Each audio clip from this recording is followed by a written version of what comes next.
Hey guys, it's Bren, and welcome to the worst lighting ever. I actually have one of these things now to mount my phone in my car so that I don't have to hold it while I'm driving if I want to vlog, but I haven't gotten it up yet. And I wanted to vlog because I need your advice. And in the car is the only time that I have to vlog lately because life is crazy. It's insanely busy. Everyone told me that like buying a place was not that complicated, but it is complicated. It's becoming complicated. There's just a lot. And right now I'm at a crossroads. I have to make a decision.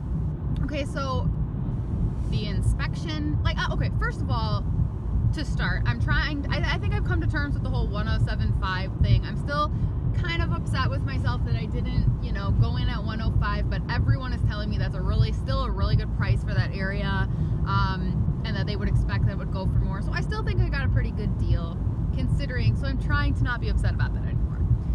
I did the inspection. The inspection came back good, just a couple of things like some outlets that were miswired, so we're asking them to fix that. I did radon testing, that came back really low, so that's really good. So everything's moving along. I had this little bump in the road with the mortgage. So I was working with a mortgage broker who not a broker, originator, whatever, through a mortgage company that is my friend's brother-in-law and also the one that my realtor recommended. So it seemed like a natural, like, okay, I'll just go with him, and I went through him for my pre-approval and everything. But then I went in to actually start signing stuff to get this going, and it was like, he was like, so I'm not doing FHA or anything like that because I have 20% to put down.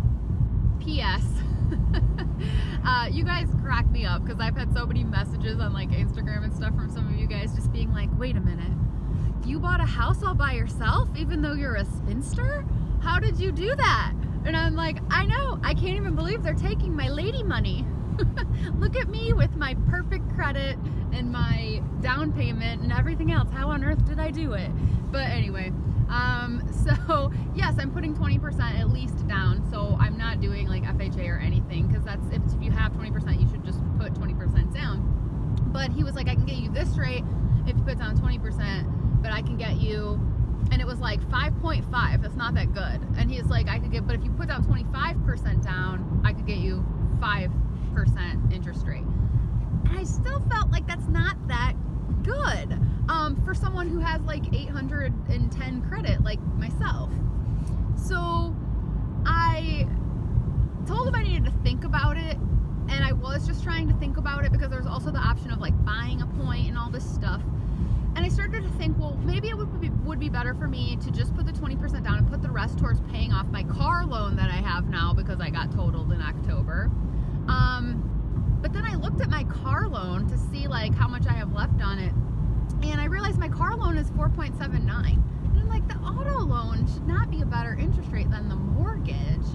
And so I filled out I was just freaking out Monday night, like just melting down, not knowing what to do about this. Like I don't deal with the anxiety well. But I filled out a mortgage application through the bank that I have my car loan through, and they quoted me at like a 4.875, but then the next day they called me and said they could give me a 4.75. Now this doesn't sound that good to my friends who bought houses 2-3 years ago, because they're all getting like 3.5 then, but right now it's about as good as you're gonna get. And so I called the original mortgage guy, my friend's brother-in-law, and I said, hey, the bank is gonna give me a 4.75. And he was like, let me see what I can do. I do not want to lose another mortgage to them. Because they're offering a lot of deals, and that's why they were the best at my auto loan. Because they're really trying to bring in business, this bank. And so he came back and he was able to get me the 5%, or the 5% at only the 20% down. But I told him, well, hey, you're still not beating 4.75. And he was like, well, here's the thing, I can lock you in now. They're probably saying they could get you that today, but unless they're locking you in, which they usually don't do that until after the appraisal, he's like, the rates are going up. He's like, but if they'll lock you in, I think you should take it. So I called back the bank and I said, well, here's the thing. I'll go with you guys, but only if you can lock me in, because this other company's going to lock me in. Their rate's not as good, but I'm afraid yours is going to go up. So I got the bank to lock me in at 4.75. I think all things considered, I did a pretty good job for someone who's never done any of this before and has no idea what's going on. I was talking to my mom about it, and I'm just like, what? Why? No one is helping me. No one is telling me what to do, and I don't know anything about what I'm doing. I'm like, who helped my sister buy a house? Like, were you guys helping her? Because my sister bought a house a few years ago, and like, my sister, she's not good at adulting. Like, you know what I mean? Like, I can't see her like haggling a mortgage or anything. My mom's just like, I don't know, we just went with what the realtor said. But like, that's the kind of people that my parents are. Like, when I bought my car, the initial price that they offered me the car at, I walked out on that, got competitive quotes, went back and haggled it down like at least $3 grand more on like a $20,000 car.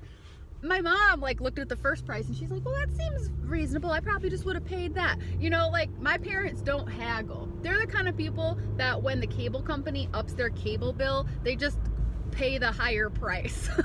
Like, but I'm the kind of person where it's the principle of the thing. It's not the money for me. It's not that I don't want to pay the higher cable bill, or that I couldn't pay for the more on the car, or that a 5% rate would be that, you know, terrible for me to deal with. But it's the principle of not wanting to feel like a fool, not wanting to be taken advantage of. One of my coworkers today, I was talking to her and she's like, do you feel like because you're a single woman? And I'm like, she didn't even have to finish the sentence. I'm like, yes. It's like I have a thing on my forehead that says, screw me over. You know, so I feel like I really have to, and you can tell, like, with the realtors, that they're not expecting me to be this kind of person that's gonna be like fighting them on an offer price, that's gonna be like, by the way, I switched my mortgage because I got a better rate at the last fucking second.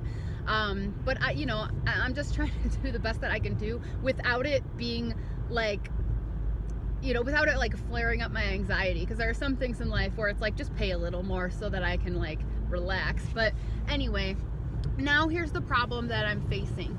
So I went with the bank with the better rate, but I had them hold on to my appraisal deposit, which is $400, because I had not yet seen the HOA docs, the homeowners association docs for the condo. And I was just so worried that there's gonna be some kind of deal breaker in those documents. And if there is, I can back out of the sale and I can get my earnest money of $1,000 back. But I cannot get my inspection back, which was $275. I can't get my rate on inspection back, which was $165. And if I let the bank go through with the appraisal, I can't get that $400 back. So I could be out $1 grand just because, oh, there's something in the HOA that I don't agree with and can't handle. I finally got the documents yesterday. They're old. They're from 2002. But they state that you can only have 2 pets. But if you go on the condo's website, it says you can have 2 pets per the city ordinance. But the city ordinance where this condo is says you can have 3 pets, only 2 of the same type. So you could have 2 dogs and 1 cat, but not 3 dogs. The whole fucking reason that I am buying a house, I mean, honestly, you guys, it's not going to be that much less per month. Like, I think it works out where, and I still have to quote homeowners insurance, and I haven't done it yet because I didn't have the condo docs. But with like an average homeowners insurance, my payments are still gonna be like $820 with the association and the insurance and the taxes and everything. And you know, I'm only paying in rent now. Oh, that's a worse angle. Now that I turned, you're gonna get like the sun, you're gonna see all the chins, whatever. I'm in the country. I'm like out in the country right now, driving home. But yeah, I mean, I'm paying $900. I thought I was paying $950 per month. I'm not. I actually looked at my rent. I'm only paying $900. Now, I thought that my landlords are probably gonna up the rent, but they have another listing for rent now for only $900 of my same place down the street.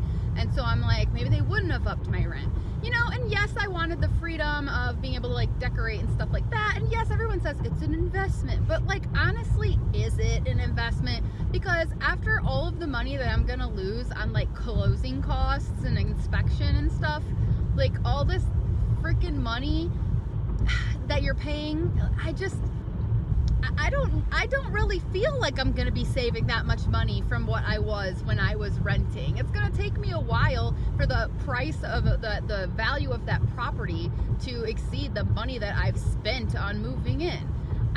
I don't know that I am saving that much money. Plus, I just realized the other day, I'm like, oh, I'm gonna have a water bill and a trash bill. Those things are included in my rent.